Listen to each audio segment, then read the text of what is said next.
This is why pushing with your hands through the strike zone is not the best way how to create speed through your swing. Today's video will cover the main problems of only relying on your upper body to swing the bat, especially for guys who are mainly dominant pushing with their hands through the strike zone. While focusing when using your hands is not necessarily wrong, coaches will never approve of a hitter who only uses his hands without any rotation. So let's dive into the issue and find out how can we improve our hitting techniques.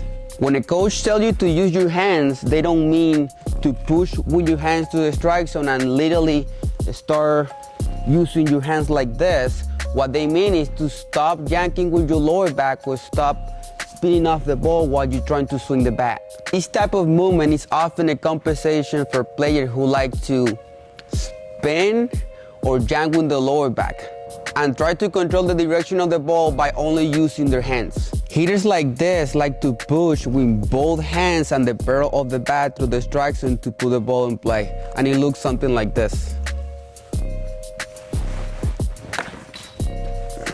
Athletes who use this type of movement have either been coached to do it or they have heard a lot about it and they interpret it in their own way. However, this type of movement, it doesn't create a lot of force, so it doesn't help you to increase your bat speed. So these athletes are not the ones who hit the ball out of the park. They're usually the guy who doesn't strike out as much when they're young. When you're young, you can get away with it because of the speed of the ball. And when you just put the ball in play, the defense is not as good, so you can get more on base. However, as you get older, the field gets bigger and the defense gets better, so you can't get away with it anymore. Therefore, it's crucial to learn how to create and transfer force back into the ball in a more efficient way. When you rely solely on your hands to push to the ball, you won't be able to generate significant pelvis and trunk speed. Some hitters, when they facing a high pitch, they like to adjust with their front elbow to create a better path to the ball.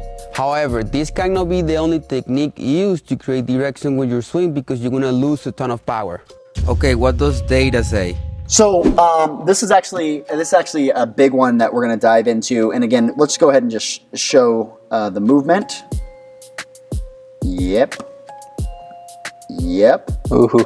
Yeah. Yeah, I know you guys see that push with that back on there. That's sexy. That looks like you're trying to skip a rock or something. Agreed, and this is by yours truly here. This is a good demonstration. I was going to say, it looks a little familiar. Yeah, I wanted to show you guys, again, wanted to demonstrate, again, a big push here, and again, drive the knob, and, you know, let's see how it looks. So, okay, so it's one thing just to look at this. Someone's looking at this going like, hey, that looks fine, right? Well, let's look at the data and show you how it's not fine, okay? Okay, so we're gonna look here and we're gonna look at a couple things that are very important, okay? So what I want you guys to look at, and is actually, again, some of the things that we're gonna move into. Let's just go straight from kinematics, right? So straight from kinematics, first off is, again, when we're looking at the pelvis is obviously peaking after, what is this blue thing? The trail arm. Why the heck is the trail arm peaking so early? Because it's out racing. It's out racing, right? And again, that's how I'm trying to create force. Yep. I'm trying to create force by driving the knob, by pushing my hands, and that being my source of my power. And so because of that, because of that, when you actually look, right? Now that's why you're going to see the kinematics of that happening. So that's why it's peaking. Now, again, something also to look at that's very important. Trail arm. That is my upper part of my arm. What's after that is my trail forearm. Look at this. It's lower speed. It's not very efficient, right? I'm getting direction, but I'm losing transmission from my arm to the next link in my chain. I'm losing speed. Yeah, that's not good. Not good. We don't want to be losing speed. We need to be gaining on top. So that's very bad. Now, again, also too, when we're actually looking in here, again, my chest and my chest is again peaking after my arms are. So my arms, again, this is a very arm-driven, right? Very, again, pushy type swing as we're going to look into that move, right?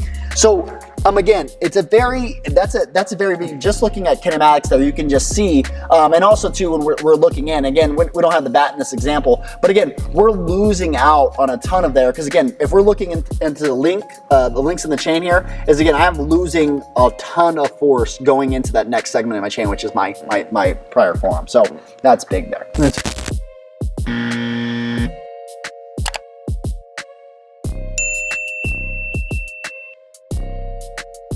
Now the secret relied that instead of pushing with both my hands and the barrel across of the strike zone like this, I'm gonna try to turn the bat and work behind of the baseball, getting on playing with the pitch as soon as possible, and that way I'm gonna be more efficient to create speed and have a bigger window to get contact with the ball.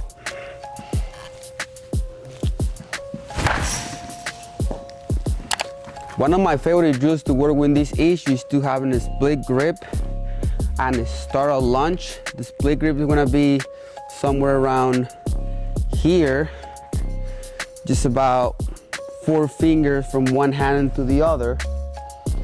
And from launch, I'm gonna start working and feeling how I rotate behind of the ball and try to turn the bat, getting on plane as soon as possible, to increase the amount of the speed that I create and the window that I have to cover the strike zone. And even when I'm a little late, I'm gonna be able to get in contact with the ball. If I'm on time, I'm gonna be able to hit it to the center field, or even if I'm a little early, I'll be able to stay in the strike zone a little longer. So when this drill, try to just swing for about 50% and focus on how to turn the barrel back here when your hands over your back foot like this, and it's gonna look something like this. Low effort, finish with your right palm up, your bottom palm down, and trying to just stay through the ball as long as possible. And like I said, stay away from pushing with both hands like this, and concentrate more on like turning the barrel from back here to maximize your speed, to increase your exit velocity, and to improve your time into the strike zone too as well. Now comment the word drills to send you for free 3 drills to enhance your bat speed and stop pushing with both hands through the strike zone.